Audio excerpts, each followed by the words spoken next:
पंजाब के मैदानी इलाका जात में धुंध की वजह से मोटरवे के मुख्तलिफ सेक्शंस को हैवी ट्रैफिक के लिए बंद किया गया है। इस पर हम बात करते हैं डॉन न्यूज़ के रिपोर्टर वसीम रियाज से। वसीम, बताइएगा आप इस वक्त कहां पर मौजूद हैं और किस किस्म की हिदायत जारी की गई हैं मोटरवे पुलिस की जानिब से?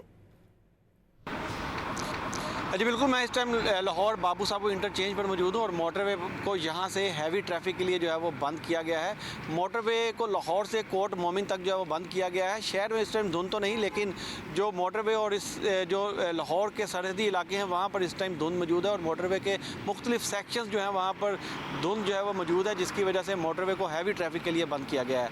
ना सिर्फ लाहौर से कोट मोमिन तक ये मोटरवे हैवी ट्रैफिक के लिए बंद है, बल्कि मुख्तलिफ सेक्शन से जो है वो समंदरी और उससे आगे गुजरांवाला और जो सियालकोट मोटरवे है उसको भी बंद कर दिया गया है।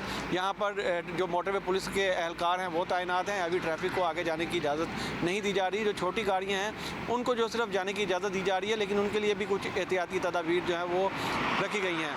तो मोटरवे को मुख्तलिफ सेक्शन से जो है वो बंद किया गया है और जो लोग इस टाइम मोटरवे पर मौजूद हैं या जो धुंध वाले एरिया जहाँ पर सेक्शन जिनको बंद किया गया है वहाँ पर लोगों को एक कॉन्वे की शक्ल में जो है वो मुख्तलिफ इंटरचेंजेस से जो है वो बाहर निकाला जा रहा है। जी।